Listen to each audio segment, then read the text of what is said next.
अच्छा जी, हम बात कर रहे थे हाई पावर्ड मनी की। ठीक हो गया, काइंड ऑफ मनी। तो उसमें जो मनी के पार्ट्स है ना, उसमें जो सबसे पहला पार्ट आता है ना, वो आती है currency. High powered money, high powered इसको इस वजह से कह रहे हैं कि इसमें जो हमारे पास मनी की जो टाइप्स हैं, उसमें जो यूज हो रही है एज ए, इसकी लिक्विडिटी पावर बहुत होती है करेंसी की। इसमें पेपर आ जाते हैं, कन्वर्टेबल की बात हो गई, कन्वर्टेबल की भी बात हो गई थी। उसके बाद आ जाती है क्वीन। क्वीन भी एज ए करेंसी यूज होते हैं। इसमें टू टाइप्स के होते हैं। ये किसी मेटल्स के बने होते हैं। इसमें टू होंगे। एक को हम कहते हैं full bodied full bodied money, और एक को हम कहते हैं token money. Full bodied money में ये होता है कि जो इसकी फेस वैल्यू होती है और जो इंट्रिंसिक वैल्यू होती है ना, वो इक्वल होती है। यानी कि अगर जिस तरह के 100 रुपीज फर्ज करें एक क्वीन की वर्थ है, और ये सोने का बना हुआ है, गोल्ड का बना हुआ है, तो इसके ऊपर लिखा हुआ है, जो प्रिंट हुआ हुआ है, ये इसकी है फेस वैल्यू। ठीक है, as a medium of exchange ये 100 रुपीज का। और जो इसमें मेटल यूज हुआ हुआ है गोल्ड, वो इसकी इंट्रिंसिक वैल्यू है। वो भी कितने की है? 100 की है। तो इंट्रिंसिक वैल्यू और फेस वैल्यू, रियल वैल्यू या फेस वैल्यू इक्वल होगी, it's called full bodied money. अगर जो इंट्रिंसिक वैल्यू है या जो इसकी रियल वैल्यू है वो लेस है मगर फेस वैल्यू ज्यादा है, यानी कि गोल्ड इसमें 80 रुपीज का सपोज डेट यूज हुआ हुआ है, और 100 rupees as a medium of exchange use होता है, तो इट्स कॉल्ड टोकन मनी। अच्छा, जो ये करेंसी होती है ना, ये सपोर्टेड होती है बाय लीगली, तो इस वजह से इसको हम लीगल मनी भी कहते हैं। अब ये जो लीगल मनी होती है ना, इसको भी टू पार्ट्स में डिवाइड किया गया है। Limited legal money, unlimited legal money.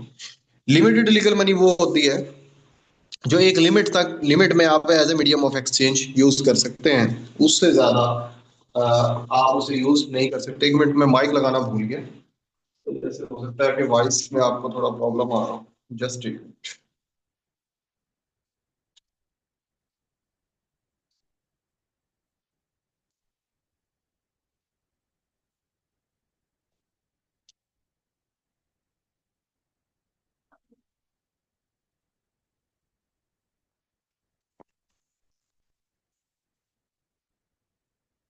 अब ठीक है। हाँ जी, तो इसमें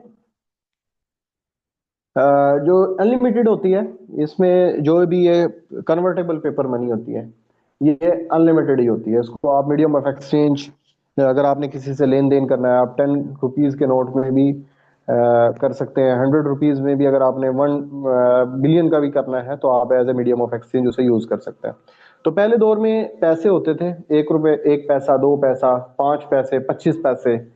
तो उनको एक लिमिट तक रखा गया था कि अगर आप as a medium of exchange उन्हें यूज करेंगे, तो अगर आप 25 रुपए की गुड एंड सर्विसेज खरीद रहे हैं या 25 पैसे की खरीद रहे हैं, तो तब तक यूज कर सकते हैं।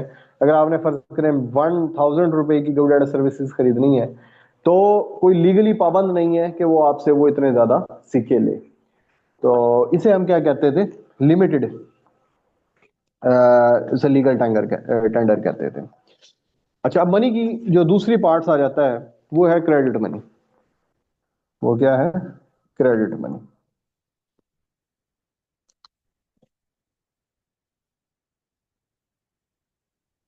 क्रेडिट मनी कौन सी हो गई? बैंक के चेक्स। ठीक हो गया, its card credit money.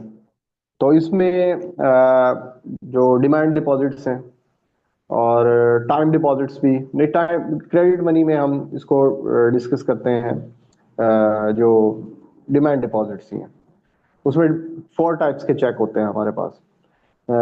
Bearer check ऐसा चेक होता है, जब आप उसको विड्रॉ करवाने जाते हैं, तो आपको आइडेंटिफिकेशन की जरूरत नहीं होती। आप बस चेक को प्रेजेंट करेंगे।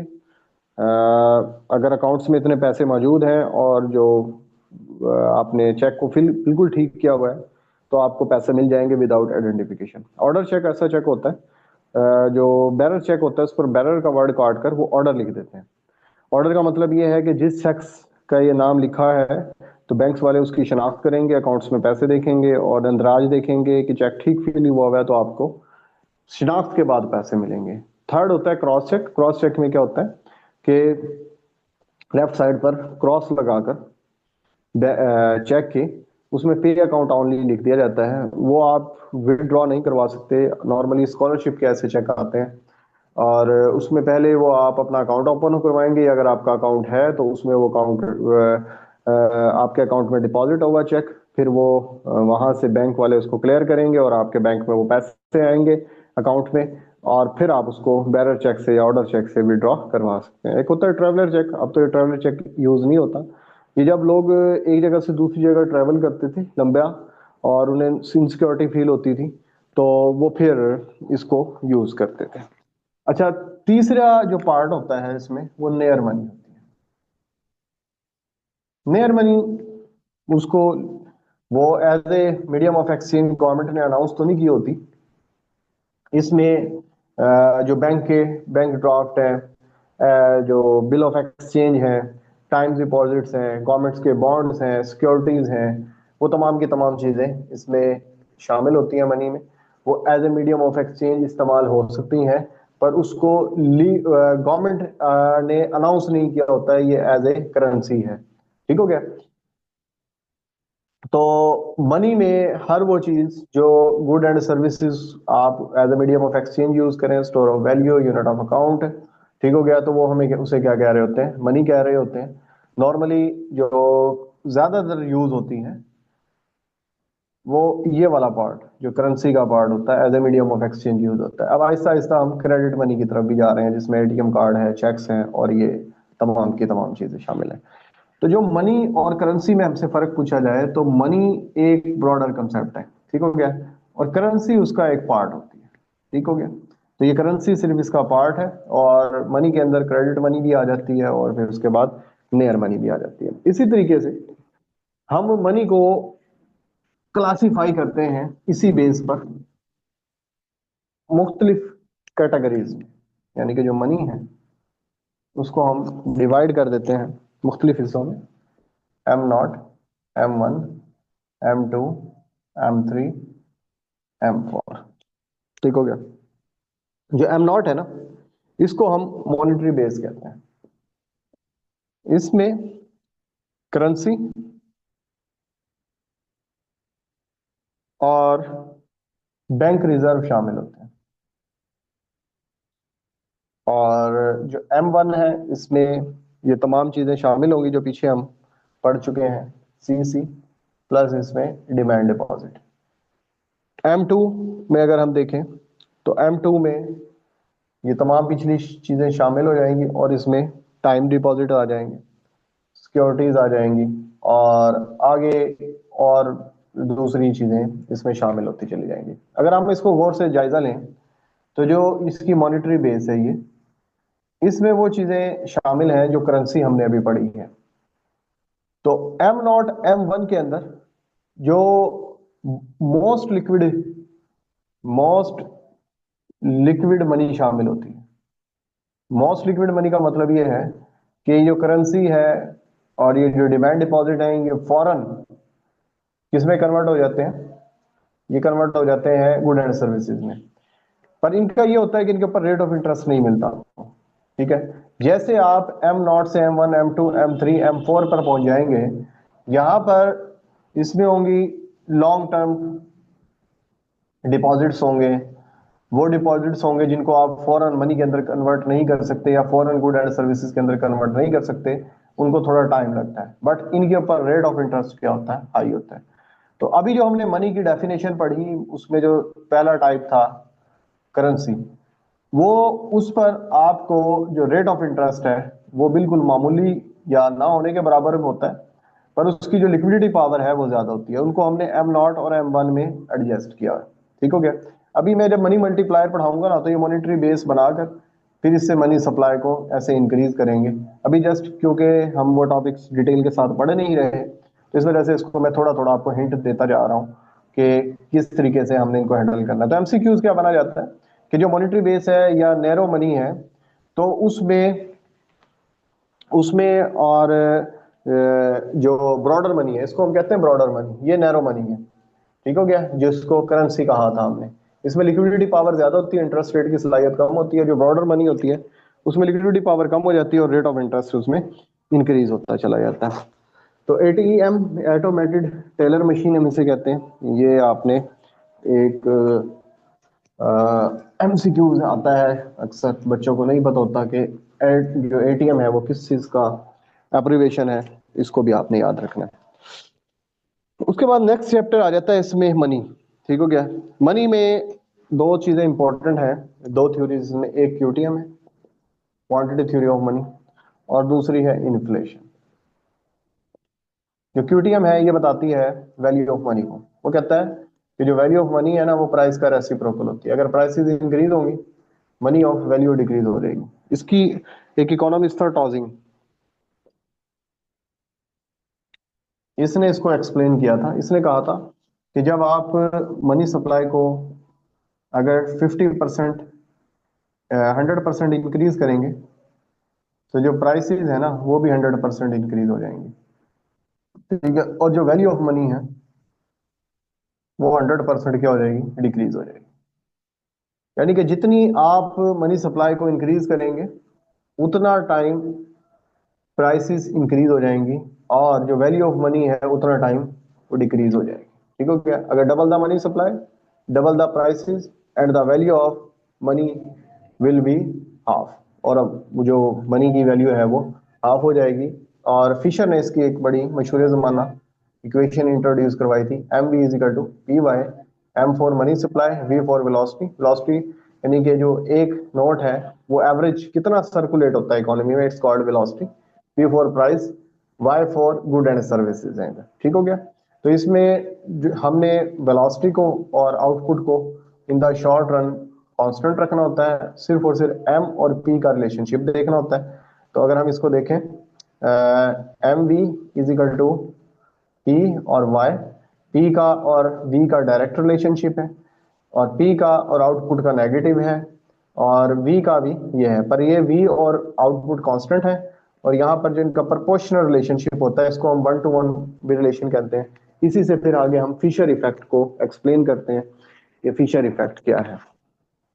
अच्छा, उसके बाद आ जाता है इन्फ्लेशन। इन्फ्लेशन क्या होता है, जब कंसिस्टेंटली या परसिस्टेंटली आपकी जो प्राइसेस है उसमें इंक्रीज आता रहे और जो वैल्यू ऑफ मनी है वो डिक्रीज होती चली जाए, इट्स कॉल्ड इन्फ्लेशन। इसकी टू टाइप्स हैं, डिमांड पुल इन्फ्लेशन और cost push inflation. Demand pull inflation DPI, cost push inflation CPI. ठीक हो गया, ये मैंने अभी एब्रिवेशन इनके बनाए।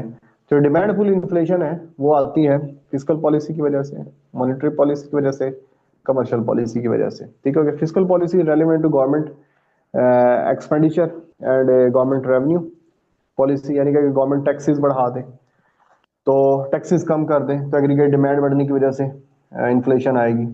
अगर गवर्नमेंट एक्सपेंडिचर बढ़ा दे, रेट ऑफ इंटरेस्ट कम हो, जिस तरह अब आज रेट ऑफ इंटरेस्ट कम हुआ है तो इससे डिमांड पुल इन्फ्लेशन आएगी, 10.5 पर आ गया है जो पॉलिसी रेट है। और अगर मनी सप्लाई इंक्रीज हो जाए तो रेट ऑफ इंटरेस्ट डिक्रीज से क्या होता है, मनी सप्लाई इंक्रीज होती है।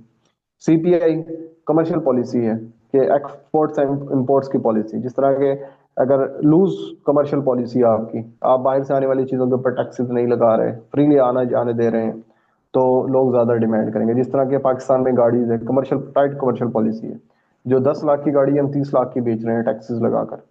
अगर हम उसकी लूज कमर्शियल पॉलिसी कर दें तो एग्रीगेट या डिमांड गार्ड जो कार्स हैं उनकी बहुत ज्यादा बढ़ जाएगी। कॉस्ट पुल इन्फ्लेशन ये फैक्टर ऑफ प्रोडक्शन की जो प्राइसेस हैं उनके इंक्रीज होने की वजह से होती है, यानी कि वेजेस इंक्रीज हो जाए और लेबर की जो रॉ मटेरियल है वो महंगा हो जाए। ठीक हो गया।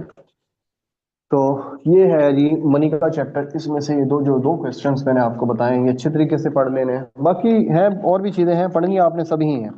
अच्छा, बैंक है नेक्स्ट, इसमें आ जाते हैं बैंक। बैंक में टाइप ऑफ बैंक्स हैं, इनको एक दफा देख लीजिएगा। इसमें जो सबसे इंपॉर्टेंट क्वेश्चन है ये हम बाद में भी पढ़ेंगे, क्रेडिट क्रिएशन है। मनी मल्टीप्लायर में आपको पढ़ाऊंगा तो उसमें हम ये देखेंगे क्रेडिट क्रिएशन का क्या होता है कि जो इनिशियल अमाउंट आपने बैंक में डिपॉजिट करवाई और कैश रिजर्व बैंक कितना रख रहा है, तो उतना क्रेडिट क्रिएशन होता है। फर्ज करें वो कहता है कि 1000 अमाउंट डिपॉजिट हुई है और 20% वो जो बैंक है वो कैश रिजर्व रखने का या रिक्वायर्ड रिजर्व रखने का पाबंद है। तो अगर इसको डिवाइड करें तो ये 5000 आ जाएगा। तो अगर इसको 80% इसमें 20% इसमें से क्या आ जाएगा, रिक्वायर्ड रिजर्व, इसका 20% लें 5 का, ये 1000 आ जाएगा। 80% इसका क्या आएगा, 4000, यानी कि 4000 इसमें लॉन हो जाएगा और ये दोबारा फिर इसके पास क्या आ जाएगा, रिक्वायर्ड रिजर्व आ जाएगा। तो ये 5000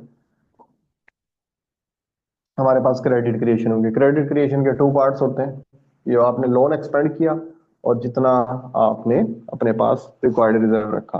तो ये जो फार्मूला है क्रेडिट क्रिएशन का, ये अक्सर पेपर में पूछा जाता है और सम टाइम एग्जाम्पल दे दी जाती है और पूछा जाता है कि ये इनिशियल अमाउंट है, इतना रिक्वायर्ड रिजर्व है, बताएं लॉन कितना जारी होगा। तो लॉन इसका मैंने आपको बता दिया कि अगर रिक्वायर्ड 20% है तो 80% लोन होगा। तो जो ये जवाब आया इसका आपने 80% ले लेना है।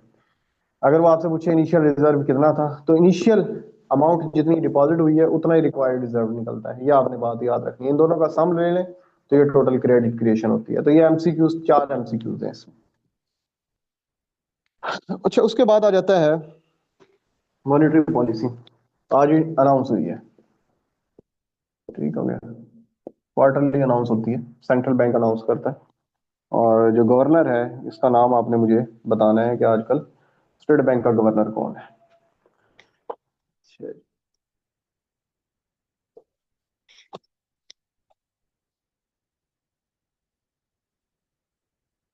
सिर्फ स्टूडेंट ने ही ज्वाइन किया, ठीक हो गया।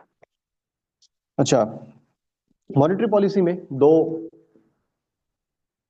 तरीके से गवर्नमेंट, मॉनेटरी पॉलिसी का मकसद क्या होता है, मनी सप्लाई को कंट्रोल करना। मनी सप्लाई का कंट्रोल करने का क्या मतलब होता है, इन्फ्लेशन को कंट्रोल करना। इन्फ्लेशन ज्यादा है तो टाइट मॉनेटरी पॉलिसी होती है, एग्रीगेट डिमांड को कंट्रोल किया जाता है। जैसे कि अभी मैंने डिमांड पुल इन्फ्लेशन बताई आपको, ठीक हो गया। उसमें मैंने एक ये भी बताया कि मॉनेटरी पॉलिसी से भी एग्रीगेट डिमांड ऊपर नीचे जाती है।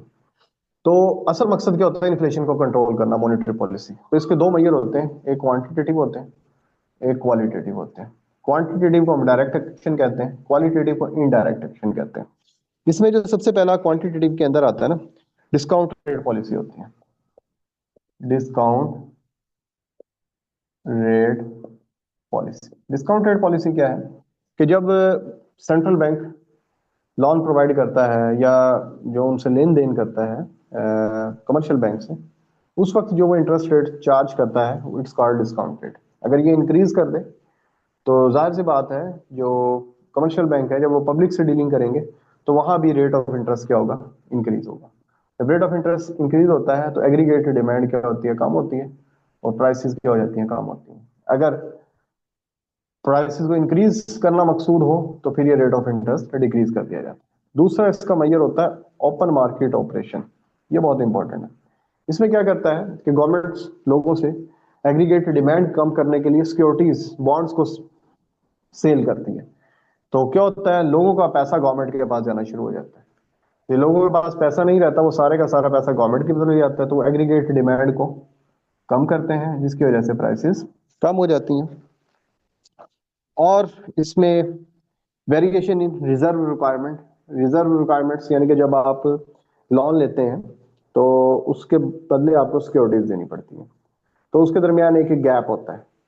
तो अगर नर्म पॉलिसी बनानी हो तो गैप कम कर दिया जाता है, अगर जिस तरह टाइट पॉलिसी बनानी है, एग्रीगेटेड डिमांड को कम करना है, तो उस गैप को इंक्रीज कर दिया जाता है। इसे कहते हैं वेरिएशन इन रिजर्व रिक्वायरमेंट्स।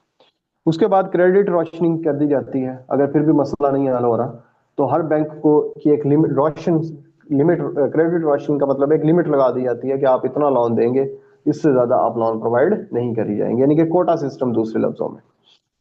उसके बाद है क्वालिटेटिव, इसको इनडायरेक्ट एक्शन कहते हैं। इसमें चेंज इन मार्जिन रिक्वायरमेंट्स हैं, रेगुलेशन ऑफ कंज्यूमर क्रेडिट है, मॉरल परसुएशंस हैं, और पब्लिसिटी है, डायरेक्ट एक्शंस हैं। इसके 5 एक्शंस हैं। इसको हम क्वालिटेटिव कहते हैं। तो इनकी एक एक वर्ड्स की डेफिनेशन है, एक एक लाइन की डेफिनेशन है, और आपने ये याद रखना है कि क्वांटिटेटिव में कौन से आते हैं, क्वालिटेटिव में कौन से आते हैं। इंटरव्यूज में तो ये क्वेश्चन बहुत पूछा जाता है कि कौन कौन से टूल्स हैं, तो सम टाइम ये पेपर में भी आ सकते हैं, क्योंकि एक दूसरे से मिलते जुलते हैं, तो इस वजह से इनके आने के चांसेस बहुत ज्यादा है। अच्छा, नेक्स्ट आ जाता है, नेक्स्ट है पब्लिक फाइनेंस के topic. Public finance, public finance से मुराद क्या है जी?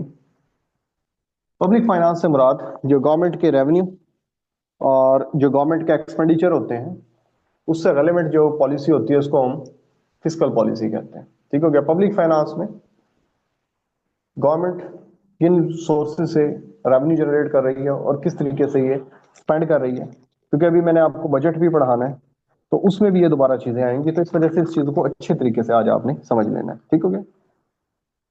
इसमें पहले तो बताया हुआ difference private budget and public budget, तो ये चीजें आपको पता होंगी। और उसके बाद types of budget, surplus budget, अगर गवर्नमेंट का रेवेन्यू ज्यादा है, एक्सपेंडिचर कम है, तो it's called surplus budget.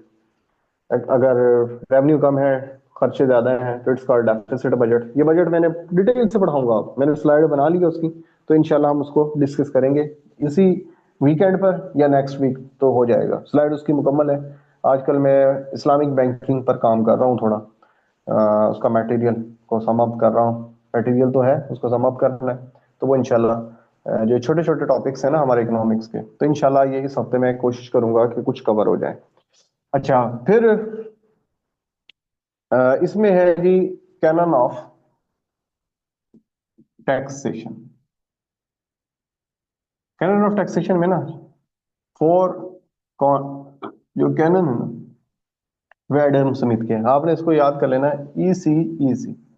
E for E for equality, C for certainty, E for economy, C for convenience. E C E C, ये एडम स्मिथ के हैं। वैसे तो ये 8 9 प्रिंसिपल ऑफ टैक्सेशन, 4 इसमें से पहले जो एडम स्मिथ ने पेश किए थे, तो ये एमसीक्यूज पॉइंट ऑफ व्यू से इंपॉर्टेंट है। अच्छा, टाइप ऑफ टैक्सेस में direct taxes, indirect taxes, direct taxes, tax that can not be shift to anyone. ऐसा टैक्स जो किसी के ऊपर आप शिफ्ट नहीं कर सकते, इट्स कॉल्ड डायरेक्ट टैक्स, और जिसको आप शिफ्ट कर सकते हैं इट्स कॉल्ड इनडायरेक्ट टैक्स। ठीक है। डायरेक्ट टैक्सेस में आप income tax, wealth tax, property tax, ठीक हो गया, ये सब के सब क्या है, कारपोरेट टैक्स, डिविडेंड टैक्स, ये सारे के सारे डायरेक्ट टैक्सेस हैं। तो ये एमसीक्यूज बन सकता है कि वो स्टेटमेंट दे और आपसे पूछे कि कौन सा टैक्स है। इनडायरेक्ट टैक्सेस में सेल टैक्स, एक्साइज टैक्स, और एक्साइज तो हो गया, एक्सपोर्ट्स इंपोर्ट ड्यूटीज, ये सारी की सारी इनडायरेक्ट टैक्सेस के अंदर शामिल होती हैं।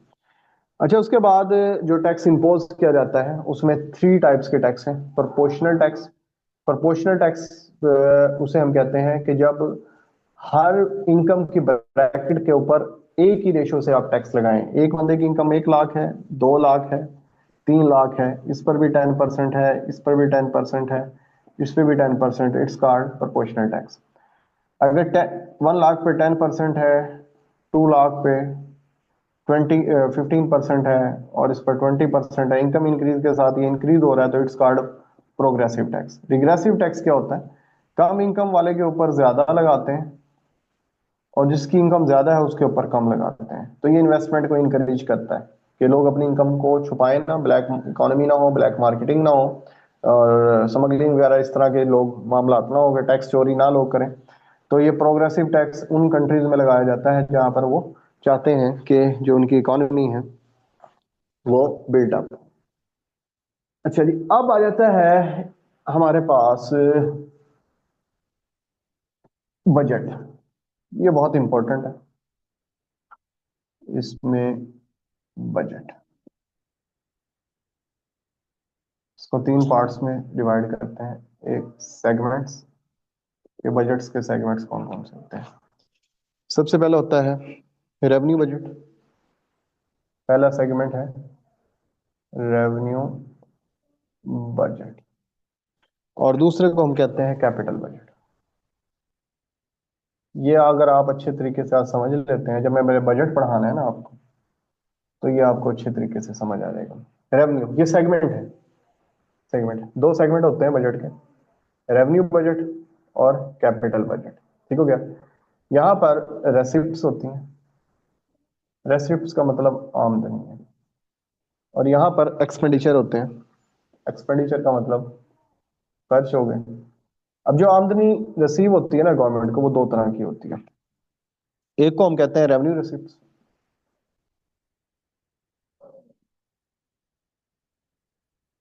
और दूसरे को हम कहते हैं capital receipt.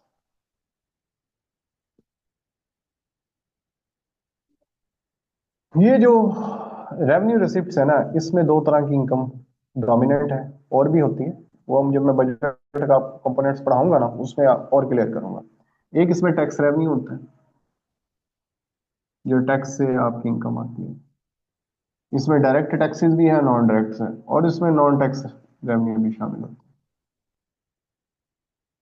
Non tax revenue कौन सा होता है कि फीसिस हैं, जुर्माने हमने किए हैं, जिस तरह आजकल ट्रैफिक के चलान एग्जाम्पल ले लें आप, तो नॉन टैक्स रेवेन्यू है। फीसिस है, असला लाइसेंस है की फीस आपको है, ड्राइविंग लाइसेंस की फीस है, ये सारे का सारा क्या किस में आएगा, रेवेन्यू रिसिप्ट्स में। ये जब मैं बजट पढ़ाऊंगा तो ये तमाम की तमाम चीजें आपके माइंड में होनी चाहिए। ठीक हो गया।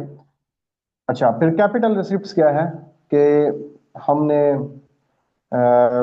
इंटरनल और एक्सटर्नल सोर्स से जो डेट ले लें, जिसमें आपके पास बैंक भी आ जाते हैं, इंटरनल सोर्स की बात करें, और इसमें आप वो भी कर सकते हैं, प्रिंटिंग मनी भी क्या कर सकते हैं, जिसे क्या कहते हैं डेफिसिट फाइनेंसिंग भी कर सकते हैं। और एक्सटर्नल सोर्स से भी जो आपके पास इनकम आती है, एडीबी बैंक आपको दे सकता है, एशियन डेवलपमेंट बैंक से आपके पास इनकम आ रही है, वो फॉरनर एक्सटर्नल सोर्स होते हैं। ठीक हो गया। तो जो कैपिटल रेसिप्ट्स है, वो कौन सी इनकम्स हैं जो आप लोन ले रहे हैं, डेफिसिट फाइनेंसिंग कर रहे हैं, या कहीं से कर्जा ले रहे हैं, इंटरनल एक्सटर्नल, वो सारे इसके अंदर कैपिटल रिसिप्ट्स के अंदर शामिल आते हैं। और जो आपकी परमानेंट इनकम है, tax revenue, non tax revenue, ये इधर आ जाएंगे रेवेन्यू रिसिप्ट्स के अंदर। अब आपने इनको खर्च करना है। ये जो होता है ना रिसिप्ट्स, जो रेवेन्यू रिसिप्ट्स हैं, ये नॉन डेवलपमेंट फंड होते हैं, नॉन डेवलपमेंट के ऊपर। और जो ये है, ये किस पे खर्च होगी, डेवलपमेंट के ऊपर। अभी हम देखेंगे कि हमारा डेवलपमेंट बजट कितना है, नॉन डेवलपमेंट बड़ी डिटेल से मैंने वो तैयार किया, वो मैं इंशाल्लाह आपके साथ शेयर करूंगा। ठीक हो गया। इसमें सबसे बड़ा जो हमारा पार्ट चला जाता है ना, वो तो इंटरेस्ट, जो आपने ये लिए हुए हैं लोन्स वगैरह, इनकी पेमेंट्स के लिए चला जाता है। ठीक हो गया। इंटरेस्ट आपने पे करना है, ये तकरीबन आधे से भी ज्यादा बजट इधर हमारा चला जाता है। फिर उसके बाद डिफेंस करना होता है कंट्री का। थर्ड, आपने पेंशन देनी है।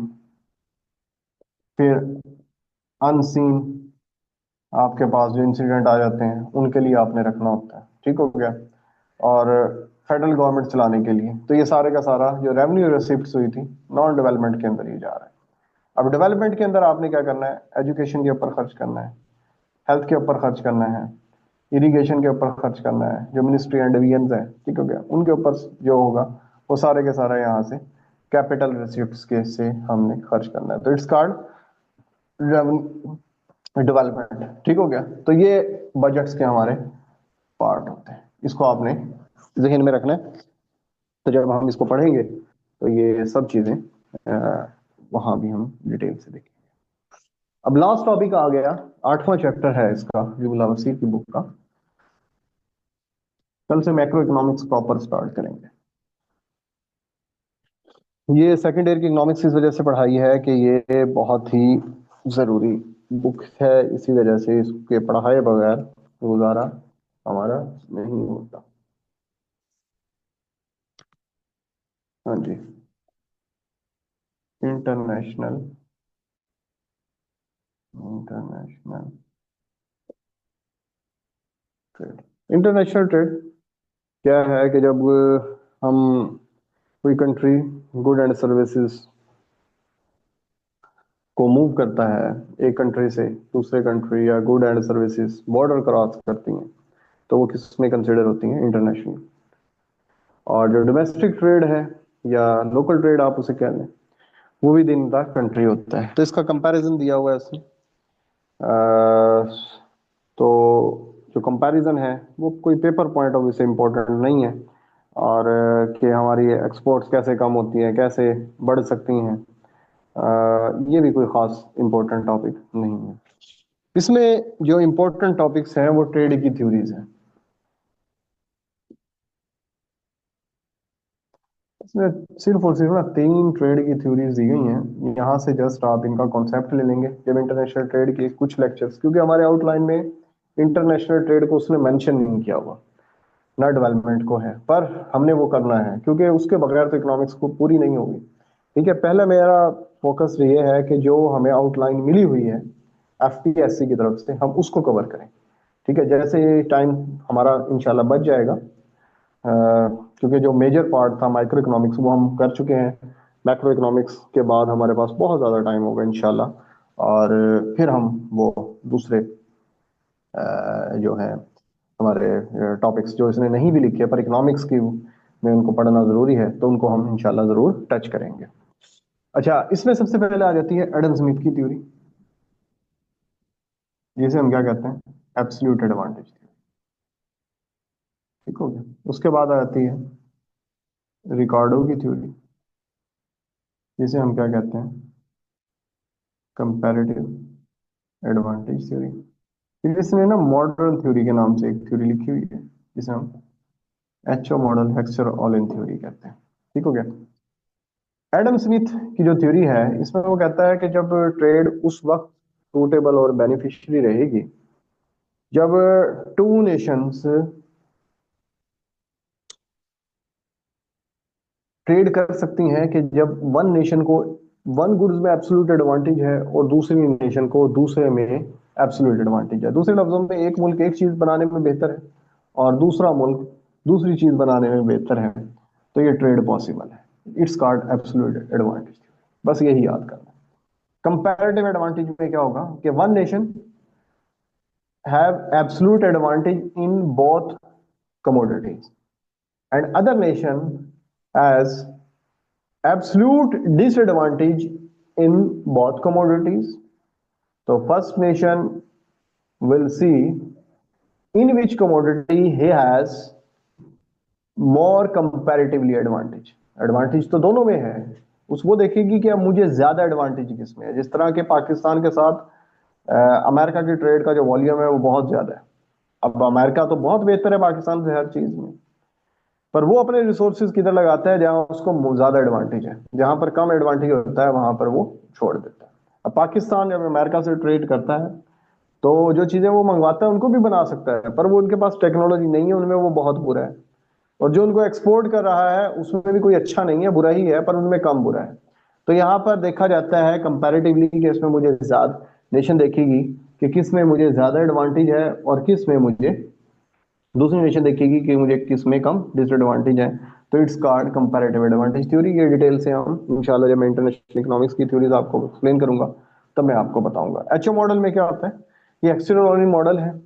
ये बेस करता है फैक्टर ऑफ प्रोडक्शन, जो आपके मुल्क में चीप फैक्टर ऑफ प्रोडक्शन है आप उनसे ही उनकी जो कैपिटल जो उनकी factor of production intensive products हैं वो ही बनाएंगे। यानी कि जिस तरह पाकिस्तान में लेबर ज्यादा है तो पाकिस्तान क्या बनेगा, लेबर से बनी हुई चीजें बनाएगा, क्योंकि वो यहाँ सस्ती बनेंगी और जब सस्ती होंगी तो पूरी दुनिया में उसकी डिमांड होगी। ठीक हो गया। इसी तरीके से वाइस वर्सा हो जाएगा। ठीक है।